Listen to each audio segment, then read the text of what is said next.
Hi, welcome to the Double Joy Podcast. I'm your host, DS Walk. Excuse me there.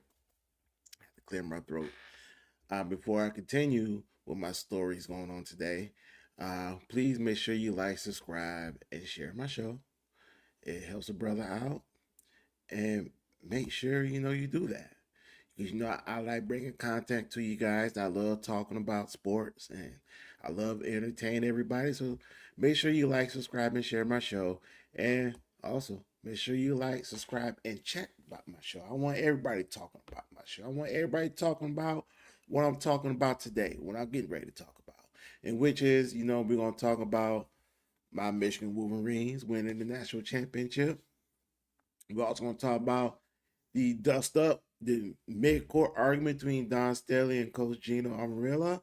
And we're going to talk about the latest news in the NBA when it comes to the LA Clippers and their punishment, like what's going on with it.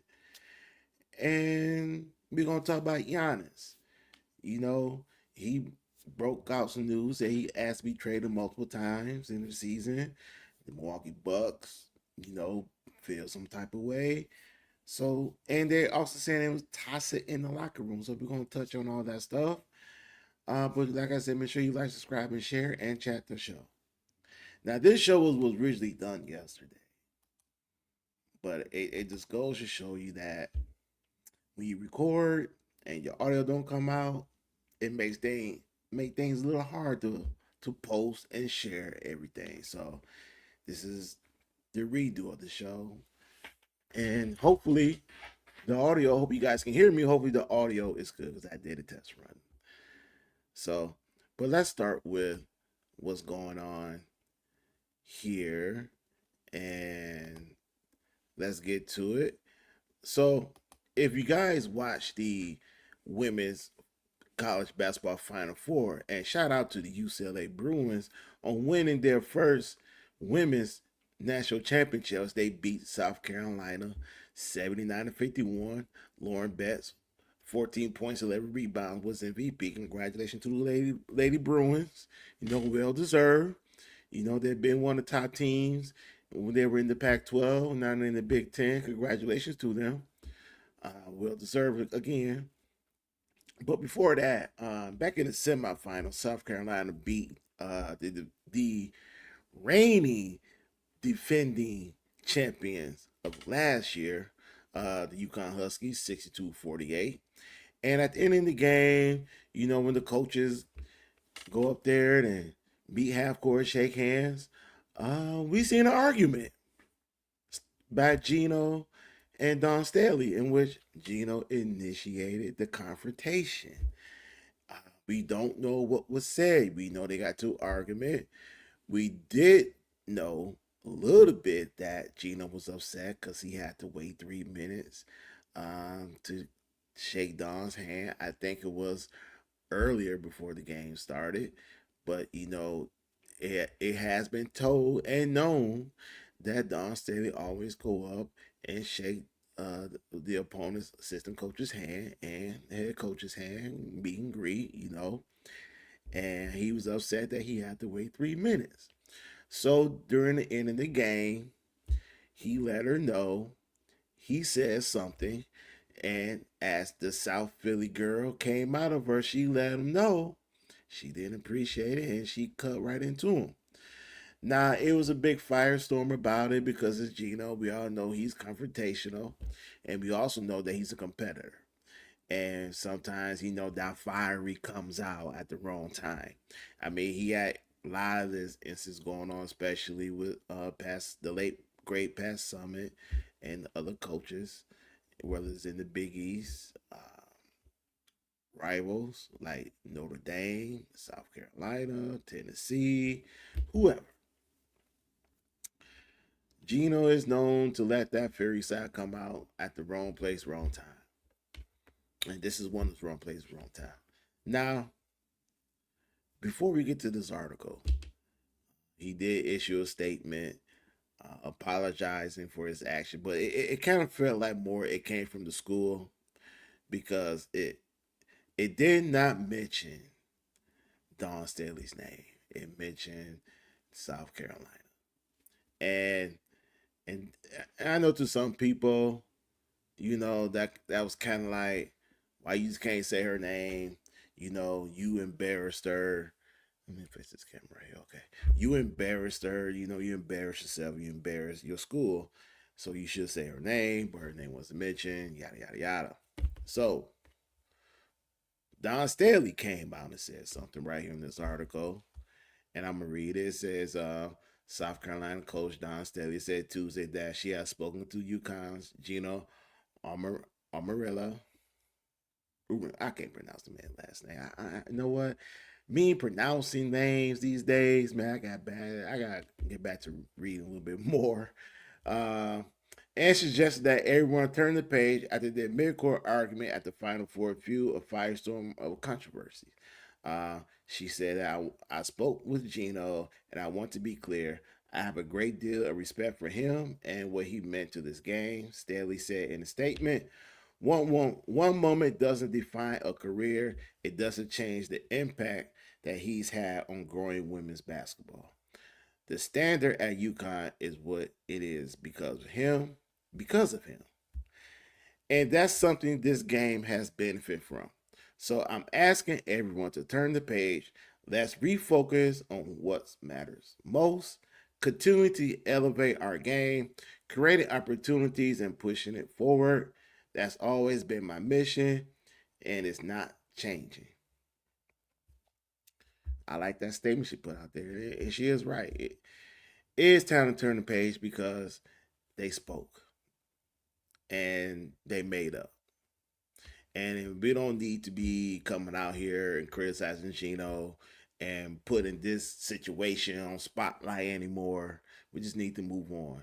And that's find ways to elevate the women's basketball because truthfully, if y'all have not been paying attention, these ladies are balling out here. And a lot of people are, they have a nice fan base, but it could be better. It could be bigger. Women's basketball is not as boring as people say it is because everybody want to see dunks and fancy passes. Just because these ladies when they play basketball, they play with the missing art that the men's don't have all the time. Fundamentals. Sure, these ladies can throw some fancy passes. Yes. Do they got ladies in that game that could dunk a basketball? Yes. But that's not what they're doing. It's all about winning. It's all about team game. And women's basketball is more about the team game and the fundamentals of the game of basketball. And let's elevate these ladies to a higher standard. Now, I'm not saying elevate these ladies to the men's standard because that's going to take some time. But Don still is right. It's time to turn the page. Let's find ways to grow the game of basketball for the women. And let's elevate the game. And let's not hold Gino to this disrespect. Let's not look at him in a negative like this man has set the standard not only just in UConn basketball, but in women basketball in general. If you remember back in the day, him and Pat Summit, they were like this. You know, Kim Murphy, she's up there. Muffet, she's up there. You know, Carolyn Peck, when she was coach, Carolyn Beck, she was up there. So let's turn the page, like Coach Daly said, and let's enjoy women's basketball. Gino's a standing bearer. You want a coach like Gino, and you leading your program, and you also want a woman like Don Staley leading your program. So if she can forgive him, so shall we. But I gotta admit though, I gotta admit, that was payback for South Carolina. Because last year UConn put a beat down on them. And they returned the favor. Now when UConn beat them, it was almost upwards, almost 30 points. This time around, they won by 14. but that was payback. And I don't care what Coach Staley said. She know like I know. Gino and his crew had gave her the business last year. This year, she returned the favor. Next year, I expect both of these teams to be battling for a national championship, and maybe one of these two teams might end up winning it.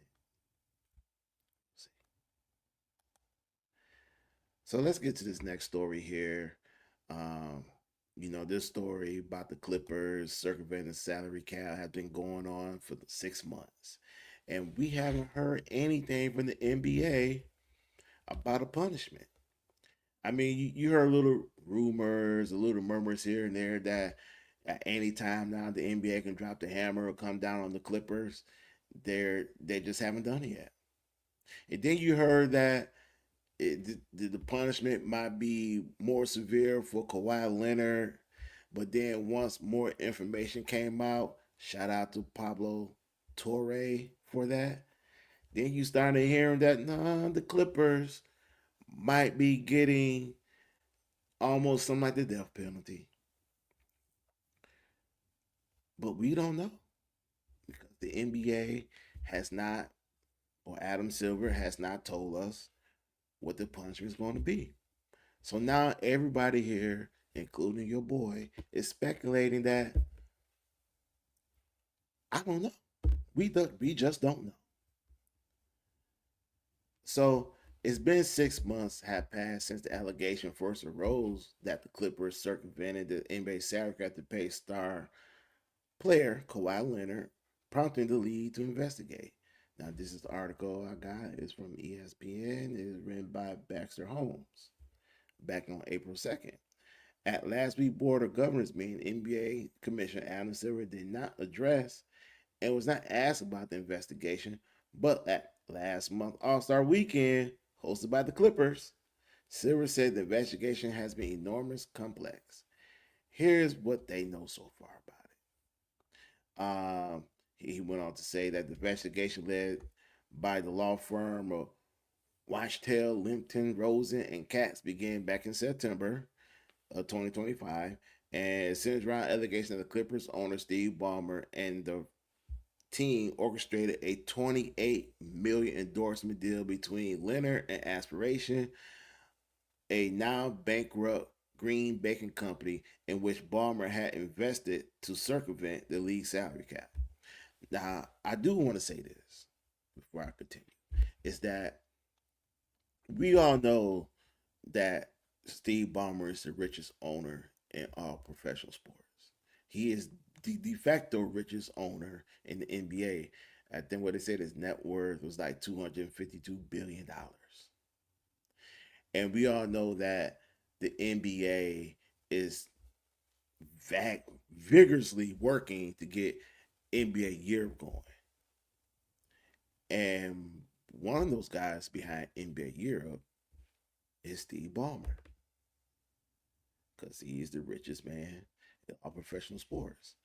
So you can kind of see where Adam Silver is kind of like, I don't want to punish Steve Ballmer. I don't want to punish the richest on my richest owner because if I do, NBA Europe might be in jeopardy. But he can't let this slide because if he doesn't punish Steve Ballmer, that's letting every other team know that number one, the league doesn't care about you circling the salary cap, and two, you do anything you want.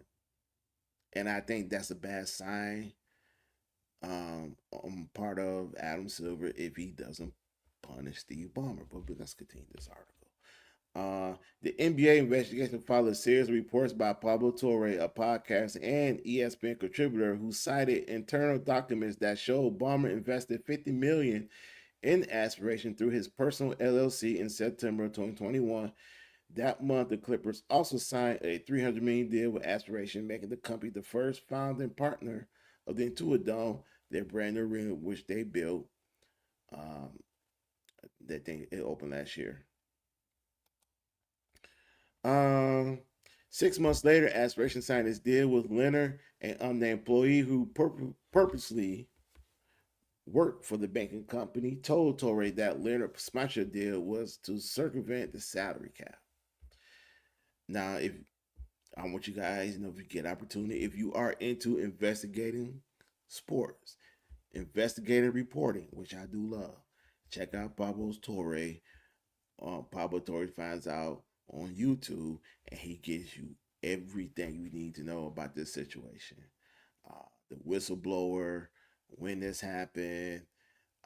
He did have some of the people he interviewed on the show who were part of this, but it did anonymous, anonymous, and he gives you all the detail. He shows you all the paperwork and everything. He is basically telling you what the NBA is doing and what they're not doing. So if you're interested, please check out Pablo Torre on Pablo Torre Finds Out on YouTube. It goes on to say here, while Bomber said he introduced Leonard to Aspiration, he told ESPN Ramona Shelburne in September 2025, he watched that live interview on ESPN, he had no knowledge of the deal and denied he directed the company to strike one. Multiple sources with knowledge of the investigation said the interviews are ongoing. Those sources say that the team from Locktail Limpton, led by attorney David Anderson, who has led other league investigations, is interviewing Clippers officials and other key figures, including former Aspiration employees, with knowledge of the company's sponsorship deal with Leonard. Now, if you also remember, Ramon Shelburne also questioned and asked questions to Lawrence Frank during media day when the season started back in September, October. And she asked Lawrence Frank a couple questions about the situation. He basically dodged those. He didn't want to give up too much info because he is involved in this whole situation. And Kawhi Leonard was questioned, and he basically gave you the basic everyday answer because he did not want to incriminate himself or his uncle Dennis, who is also a big part of this whole situation. Um, when I was watching Pablo Torre, allegedly that Kawhi Leonard and his uncle Dennis has opened up a lot of LLCs in California area and in Florida. And there are more people involved in this whole situation. There are a lot of moving parts in this situation. So again, check out Pablo Torre Finds Out on YouTube. Those sources say the team from Wendell Lopton, led by attorney David Anderson, has led to other league investigations. It's interviewing Clippers officials and other key figures, including former Aspiration employee with knowledge of the company's sponsorship deal with Leonard. It's unclear if Leonard has yet been interviewed or if anyone close to him has either. Wattell's investigation is ongoing, said the NBA spokesperson. There is more work to be done and no set timeline. It's not unusual for investigation to take many months. In 2021, the league asked Wachtell Leonard to conduct investigation into the Phoenix Suns and then owner Robert Sarver following a November 21st ESPN story detailing allegations of racism and misogamy during Sarver's 17 years as owner of the Phoenix Suns. Anders also led the investigation, and Wachtell Limpton interviewed 320 people and reviewed more than 80,000 pages of email, text messages, and other documents. The findings from that investigation were announced until September 2022, 10 months after the investigation was first launched. Silver addressed this complexity of the Clipper investigation at the All-Star weekend. You have a company in bankruptcy. You have thousands of documents, multiple witnesses. That's it. Well, there was more to our, but I ain't want to because it was. I'm sorry. It was really nothing. It was really nothing. So that's why I ain't that part of it. But I will say this: the Los Angeles Clippers, if you pay attention during the trade deadline, that they traded Zubac to Indiana, and James Harden left, asked for a trade, went to the Cleveland Cavaliers, and you They said, James Harden won a new contract. Then you heard that Zubac, the reason he was traded because they got a great offer for him they couldn't turn down. Let me put this in context of telling everybody that the Clippers know what's coming down the road, and they traded their two valuable assets because they know that punishment is coming. So they had to trade some players so they can get some draft picks because they won't be having any draft picks once this ruling come down. Now, I'm in the camp of I think this is gonna come after the draft because if the NBA really wanted to punish the Clippers right now, they would have done it, and they probably would have took their 2026 draft pick away. But I think they're gonna wait till after the draft to do this, and I think the Clippers gonna get hit hard.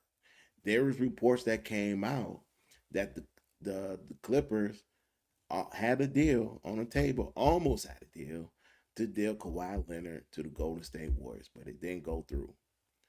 And now there are talks that the Golden State Warriors and the Clippers will pick up those conversations during the offseason for Kawhi Leonard. So the Clippers know they're going to get hit hard. They know they're going to get punished by the NBA. Now, we don't know how many draft picks going to get taken. We don't know what the fine is going to be. And we don't know who's going to lose their job. But we do know that once they do get punished, Steve Ballmer will not be running the Clippers for at least a year. Allegedly.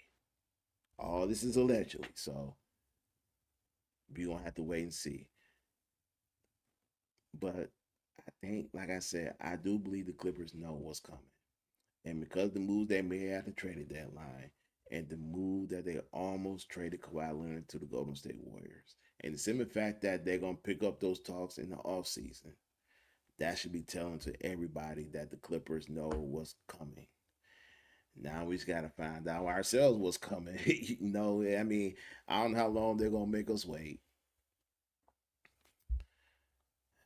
And let's transition to this story about Giannis. Now, let me ask you guys something. Oh, and make sure you like, subscribe, and share the show, by the way. When you think of Giannis, you don't think of toxic. You don't think of distant. You don't think of a guy who is not about his teammates. Now, we know that Giannis has been frustrated because he wants to win and he wants the Milwaukee Bucks to make moves, but they can't make any more moves because they don't have any more valuable assets to make a move. You know, recently it came out that yes, the Milwaukee Bucks and the New York Knicks had trade discussion for Giannis, and Giannis came out recently and acknowledged that he almost became a New York Knicks, the team that he actually wanted to play for. Trade didn't go through because the Knicks felt they got a better team. Giannis goes to this season where it's him and basically, I don't want to say a bunch of scrap parts, but I don't want to say that because you got to show a lot of respect for Miles Turner. He's a good player. You got to show respect for Bobby Portis. He's a hardworking player. Um, and we seen how Kevin Porter Jr. stepped up last season. And coming back to this season, you was expecting big things out of him. Gary Trent Jr., another young player who showed a lot of promise last season. Two guys who bounced around in the league for a while, but they're still young, but they play pretty good. So, Giannis basically was going to come back to a team where they weren't going to compete for a championship, but a team, if they stay healthy, had an opportunity to compete for a playoff spot. Just didn't work out this season. Giannis been hurt. He's been in and out of the lineup, and you see the comments he made about wanted to play, but the Bucks don't want him to play. We all know why the Bucks don't want him to play because they want to prove their draft stock. The NBA is also investigating that situation. on behalf of the NBA Player Association. Anytime a player, a star player like Yahoo wants to play, but the team's not going to let him play, I think we know who's going to win that battle. Um, so it's just been a lot going on in Milwaukee, a lot of drama. So we're going to pull up this article about Giannis and the Milwaukee Bucks and about their relationship. You know, back in the 25-26 season, which is now, Giannis reportedly told the Bucks to trade him multiple times during the season. We all know how Giannis is.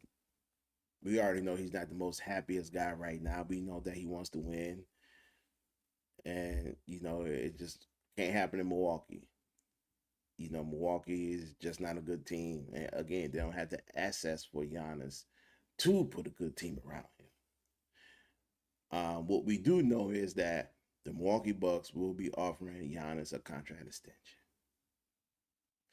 And they made it clear that if he doesn't sign a contract extension, if he says no, they will trade him. And along those lines, what came out yesterday is that the Milwaukee Bucks will make a decision on the future of Doc Rivers, who openly said that this will be his last stop. If he gets fired, he's going to retire from coaching. And I will get to that a little later because I see a lot of people be out here dissing Doc Rivers. So let's get to this report from Yahoo. Um, Giannis and Milwaukee Bucks appear to headed for a breakup. On top of everything else that transpired this season, Giannis' feud with the team over his return to play following a calf injury appears to be the nail in the coffin for the partnership.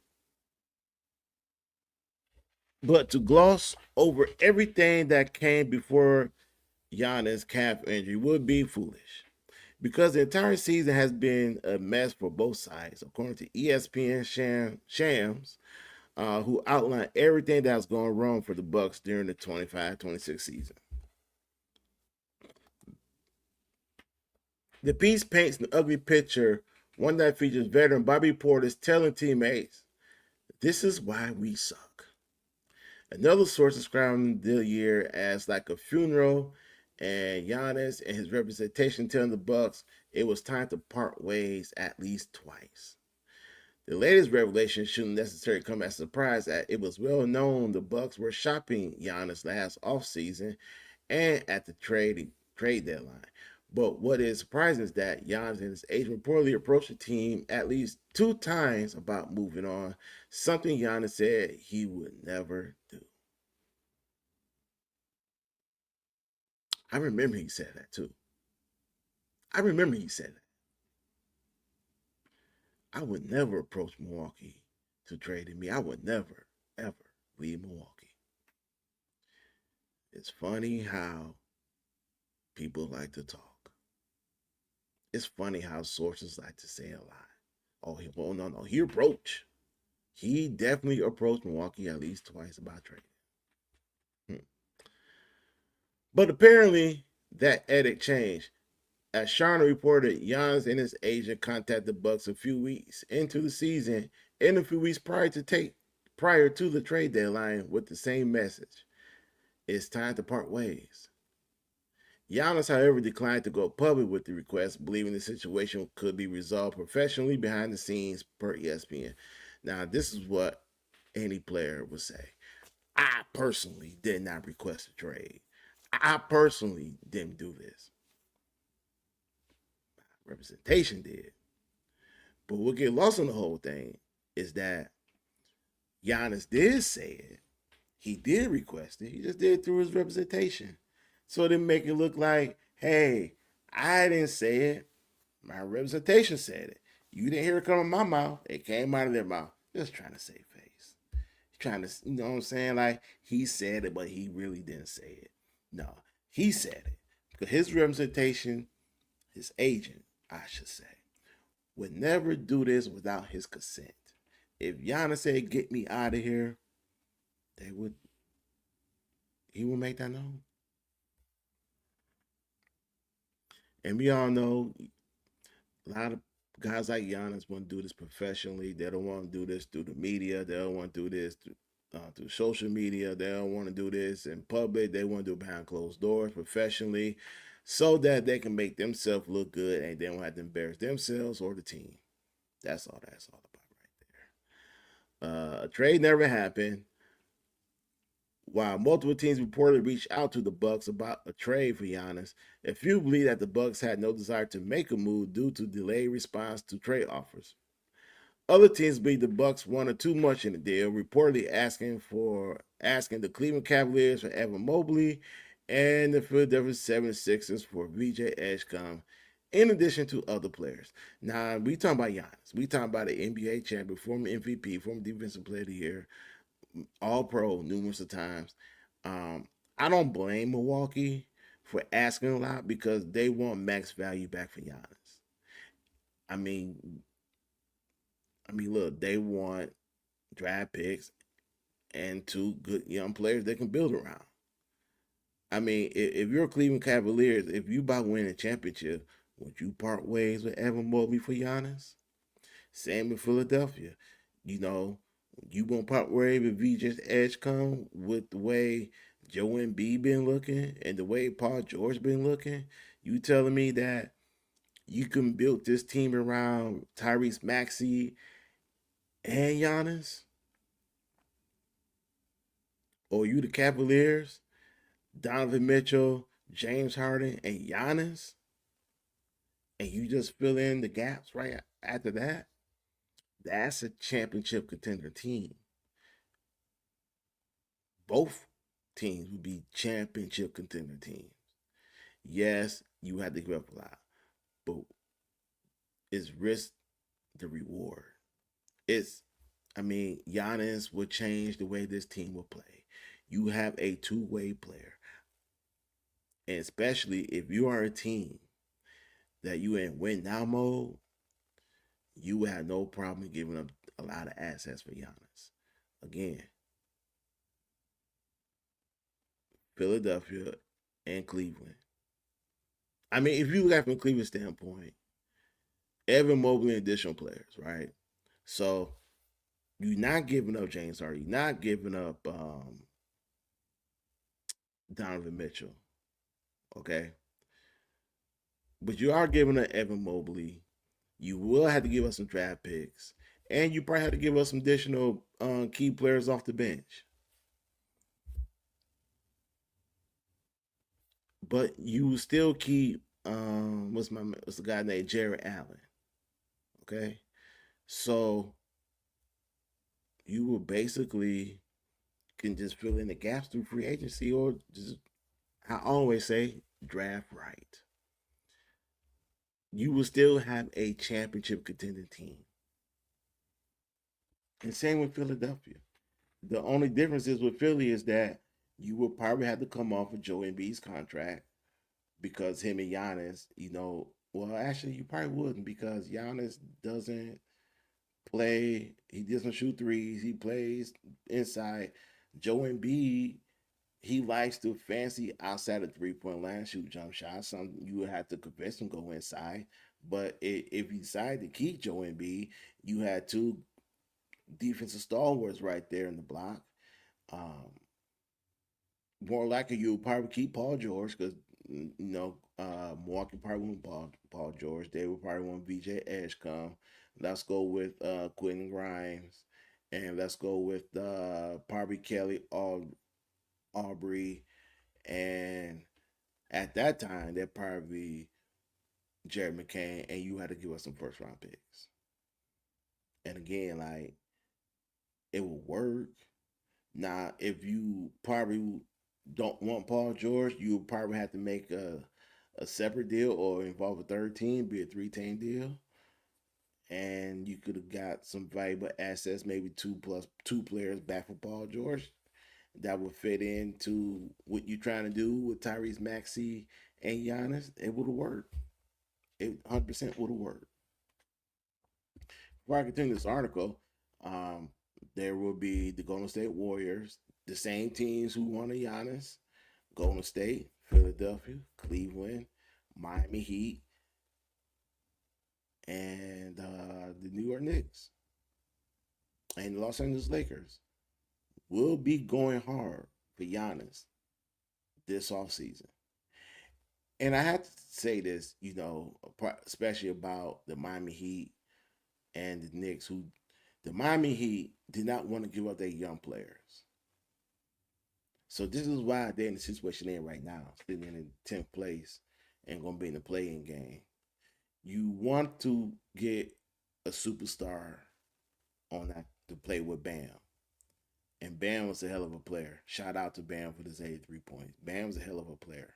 But you don't want to give up your valuable assets, your young players. But you want teams to take back Tyler Hero. It doesn't make sense. If you want Giannis, you would have to give us some of your young players. And the Miami Heat young players, I don't want to say they're not that good, but what have they done this season? If you want to be a team that's going to compete for a title, a team that's going to compete even for a division title, you will have to give us some assets. I mean, especially for Giannis. I can understand that it was John Morant. Of course, you don't want to give up your young talent. You probably want to give up Norman Powell, Tyler Hero, swap, boom. But when you have a big time player, all-star player, two-time league MVP, defensive player of the year, all-world guy, and Giannis, a generational talent, a franchise cornerstone, yeah, you give up whatever you got to give up. The same as the New York Knicks. The New York Knicks had Giannis in their pocket, had him, but you want to give up all those pieces. But you convince yourself that you have a team right now that compete for a championship. But you don't want to give up Mikal Bridges. You didn't want to give up OG Nano. You didn't want to give up Karl-Anthony Towns. To quote Stephen A. Smith, everybody not in New York on the next team should be traded, is available to be traded for Giannis, except for Jalen Brunson. Except for Jalen Brunson. If the Milwaukee Bucks come calling and say, you want Giannis, this is what I want. You answer that phone, you like, got him, got him, you can have him, you can have him, take him, deal. So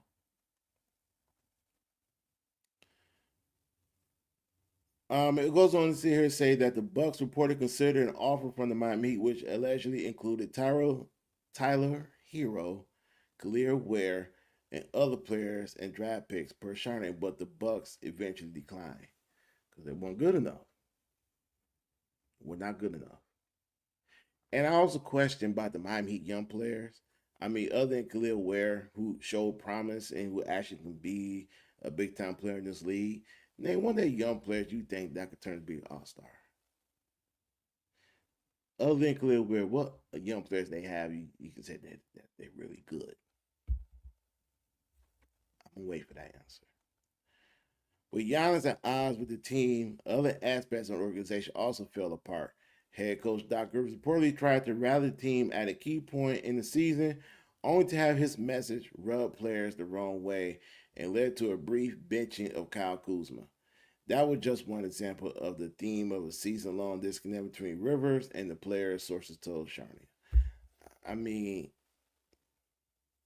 how could you go wrong with that, Doc? What was the message that you tried to get to the team that went the wrong way?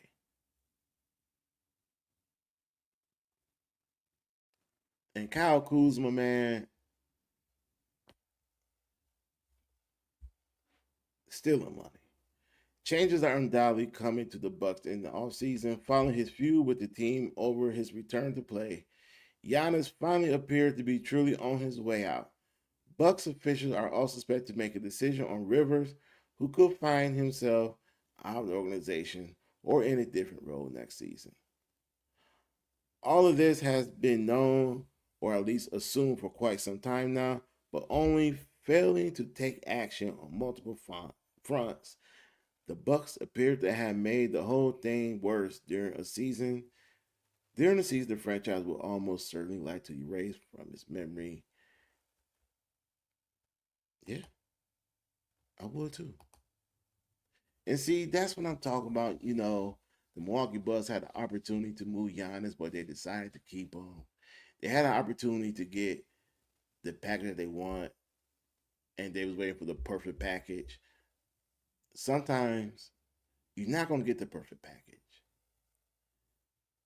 And I think what the Bucks did wrong was that the team was struggling. The team was hurting. The team was bothered by this whole Giannis situation, and they were bothered by Doc Rivers of the message he was trying to send. Sometimes you gotta cut out the cancer to get the locker room back. They didn't do it. And as far as Doc Rivers, I never champion or want to see anybody get fired from their job. But Doc Rivers needs to not be the head coach of Milwaukee Bucks anymore. It's clearly the players have tuned him out. Clearly the players don't care about the message he's trying to say or preach. This team, with or without Jan, was not a good team. There was nothing Doc Rivers can do to get these guys to play. There was nothing he can do to change the atmosphere, the the energy of this team. It was a no-win situation.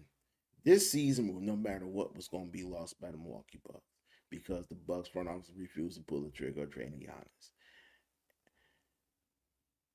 These players quit on Doc a long time ago. And as a coach, that's the worst thing you would want is your team to quit on you.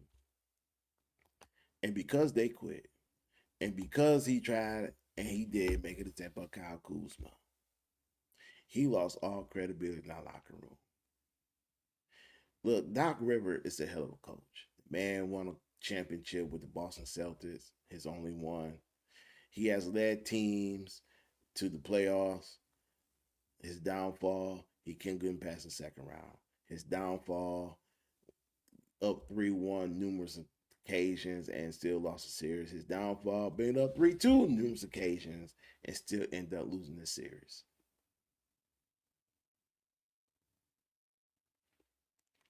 Doc Rivers is a Hall of Fame coach.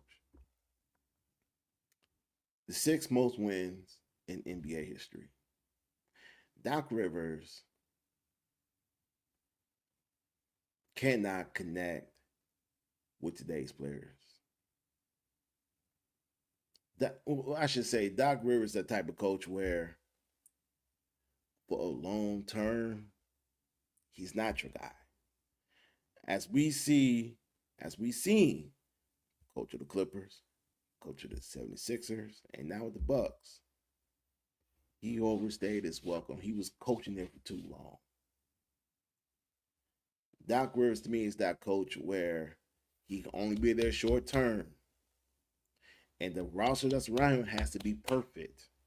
Because if they're not perfect, they're not going to win.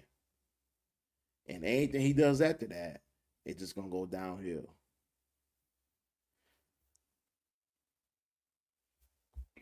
I would love to see Doc Rivers retire because he accomplished everything he needed to accomplish in basketball.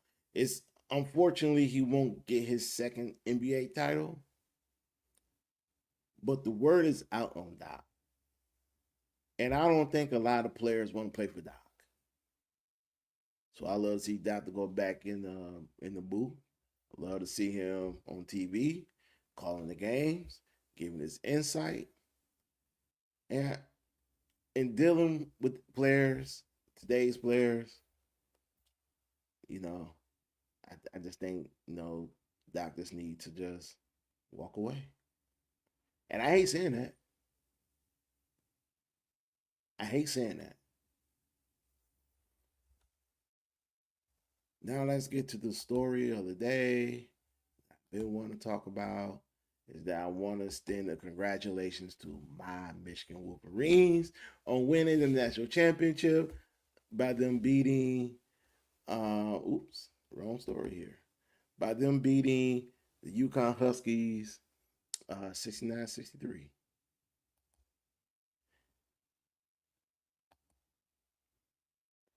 Here we go. Yeah, there we go. Beating UConn 69-63.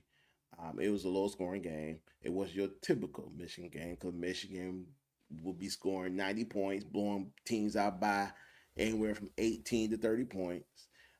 They did average 90.2 points for the NCAA tournament, which is pretty good, pretty high. I think that's what, fourth or fifth all time. Um, yeah, Cadeau was the most outstanding player, scored 19 points. As we can see here, for UConn, Alex Carabin has 17 points. Uh, this game was marred by bad shooting, good shots taken, but bad shooting. You know, when you're playing in a football stadium, the shooting and it just looks different.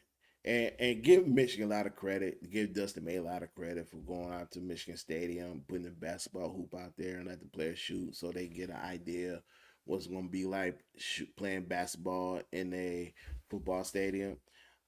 Me personally, I would love to see them maybe once in a while go back to shoot playing in arenas, because I think that for shooting play for shooting purpose, I think it'll have been like it'll be better for the players.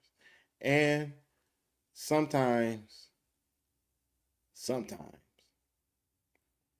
you just get tired of seeing games played in these big old football stadiums.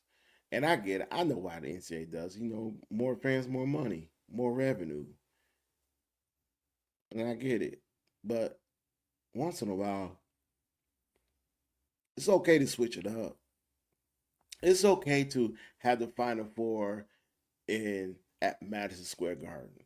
It's okay to have the Final Four at the Crypto Arena, which is this. I wish they get rid of that name. It's okay once in a while to have the Final Four at the TD Garden or the Little Caesars Arena. You know, places like that, or even in Indianapolis, which they did have it at, but they could have at the place formerly known as Conseco Fieldhouse. I'm just putting it out there. Or United States. I'm just naming. Just naming. Um, but yeah, so as you can see here, both teams didn't shoot well. Like I said, UConn shot the ball 31%, Michigan 38%. Michigan was 2 for 15 for 3-point line with 13%. UConn was 9 for 33 for 27%. UConn was 12 for 16, 75% to the free throw line, and Michigan was 89%, 25 for 28. This is where they wanted at. This is where they wanted at. Michigan defense was what won the game. If you watch the game, you see that Michigan had. To me, I thought they had more than 6 block shots. Look like they had like 14. They had 6 steals, but Michigan length gave UConn some issues because they packed the paint. Every time a player was going down to the hole trying to get an easy two, either the ball was getting blocked or it was getting altered. Um, Terrace Reed had a good game, but he didn't have that dominant game that we see him had during this NCAA tournament. One game he had 33 and 20 plus rebounds, and he had another game where he had 20 plus and over double digit rebounds. He didn't have that dominant game. Alex Caravan Mullins, they couldn't hit a shot to save them. Both guys, UConn best 3-point shooters, were struggling. Solo Ball, who had a decent game, couldn't really get off and do what you want to do because he was working with the ankle injury. Um, UConn did everything they could to win this game to the point where you see the game, the score is 69-63. Dan Hurley did an excellent job of making this game a Big East style game, which back in the day, your boy loved the Big East because I love the physical play. I love the grit, the grindy, we're going to muck it up. I love that type of style, Big East style back in the day, with the Georgetown, the Syracuse, the Providence, the St. John's, the UConns, the Seton Halls, Boston. Man, don't get me started. Dan Hurley and UConn Huskies controlled this game and this tempo. They played this. They forced Michigan to play this way because this was the only way. And I mean, and Dan Hurley said himself, this was the only way they was gonna win this game. They made Michigan play their game, and they still lost.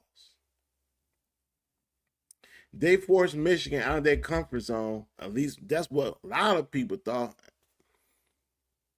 But what Michigan showed was that they can play any style at any time. So with Michigan, what they thinking is, oh, we don't have to play pretty, and we don't have to play pretty. We don't have to play the same type of ball that we always play. Oh, we can play like this and beat you. If you want a defensive battle, we can do that. And I think a lot of us forget that Michigan is and was one of the top defensive teams in college basketball. And they put that on display. You know, you kind of like to run a lot of screens and cuts.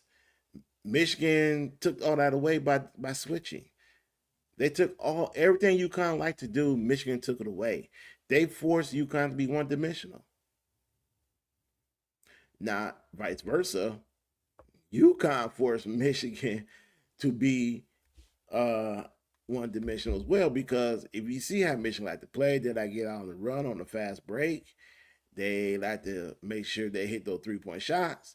They like to have that inside outside game. They like to be balanced. Michigan was not balanced.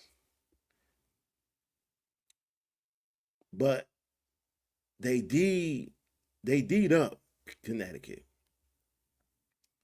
And they forced Connecticut to play one of their worst games. And vice versa. Michigan won this game because their best friend, their leader, gave them inspiration.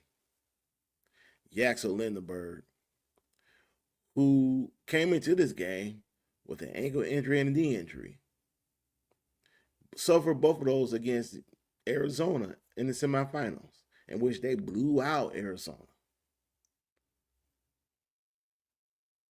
He motivated these guys. He gave these guys inspiration by coming out here at the way he was looking. And he said himself, he looked bad, he feel bad. He is trying out here to do what he can. Players, your teammates pay attention to this. They pay attention to stuff like that. And by him giving it everything he had, and he couldn't really do anything, even though he scored 11 points, that's inspiration. And he gave that to his teammates. And that's why they won this game.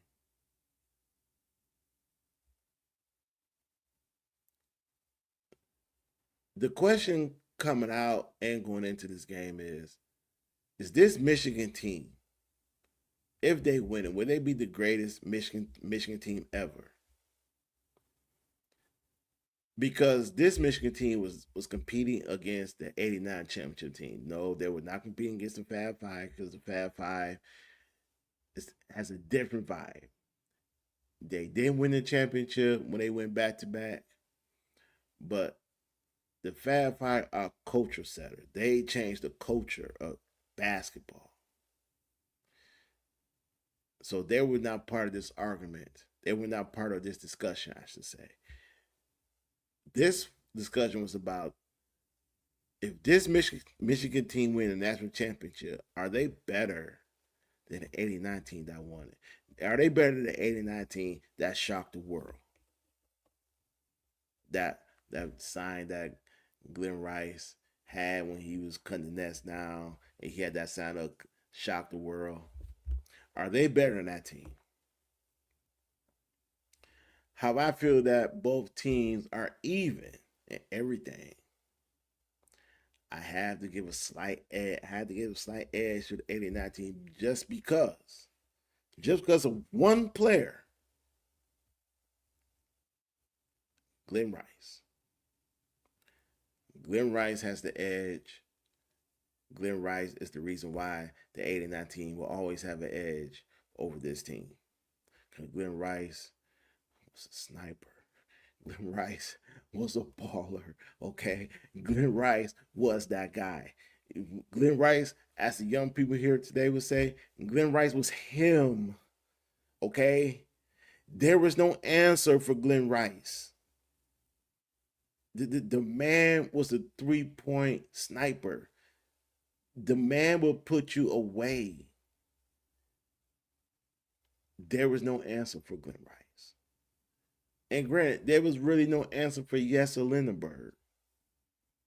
But Glenn Rice was just on a different level.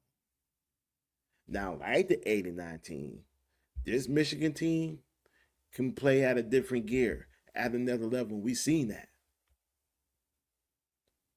But that 89 team had a different gear and can play at another level. But Glenn Rice can play at a different, higher level. That's the difference.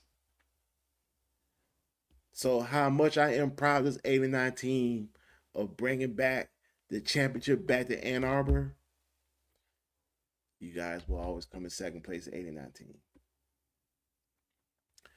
Now, unless Michigan finds a player that's on that's on the same level as Glenn Rice and they win it,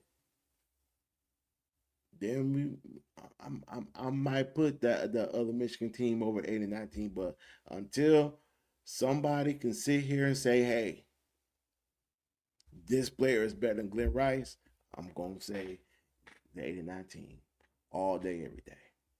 All day, every day.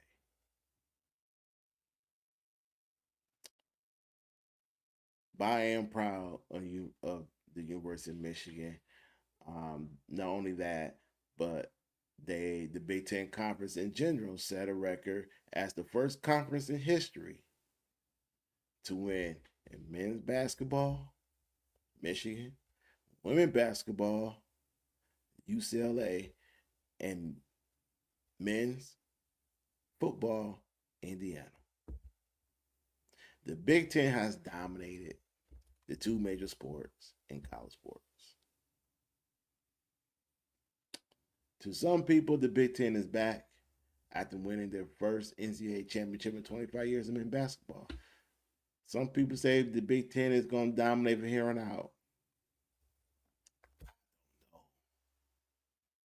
All I can say is, as a Michigan man, I'm just happy that my team won the national championship.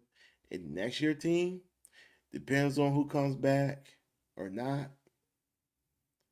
It's going to be one of the favorites to win the national championship next year, in which the Final Four would take place in Detroit, Michigan. And your boy gonna do all he can to bring his to be there along with my show. The Final Four will be in Detroit. I know it's gonna be live. It's gonna be off the chain, and I can't wait to be there. The expectation here now for University of Michigan under Dusty May, the standard has changed. The standard has changed. We are now going to be expected to be one of the top teams in the country.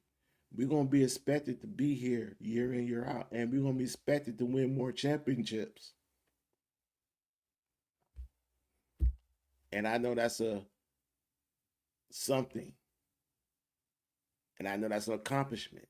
And I know that's a challenge that Dusty May will take on him and his staff. Because, like he said, things have changed. We are no longer recruiting players, we are being recruited by players. And if that stands to true, then I expect Michigan and the transfer portal and on recruiting trails to get some of the best players. that they can get. I would say some of the best players that money can buy because of NIL. But yeah, I do expect Michigan to get some of the top players in the country from here on out. And before I sign off, just want to let everybody know that Detroit Pistons Cade Cunningham will be back in time for the postseason play. And if you're a Piston fan like me, you're looking forward to that. You're looking forward to it. And as someone pointed out to me, back in 1989, the Michigan Wolverines won the championship. A few months later, the Detroit Pistons won the NBA championship. So there are some parallels there. Gets you thinking. We're going to see what the Pistons do this postseason. Kind of like that. Kind of like that. And before I sign off today, I just want to say to everybody, playoff basketball is around the corner. Make sure you guys tune in and cheer for your favorite team. And as fans of this game, let's make sure we continue to take in the knowledge of the game, continue to take in and learn from this game. Because there's too many of us putting out false narratives out here. There's too many of us thinking basketball is one thing, but it really is not. So when this NBA playoff season starts next week, just cheer for your team. Cheer for your favorite player. And that's it. Don't leave the nonsense alone. Don't worry about the nonsense. Don't worry about the naysayers. Just cheer for your team and watch the good basketball game. That's all we got to do as fans. That's it. That's all we got to do. We don't got to do all the extra. It's not needed. Make sure you like, subscribe, and share my show. This is DS Walk. DS Walk from the Double Dribble Podcast. Detroit Sports Talk. And I will holler at you guys later. Peace.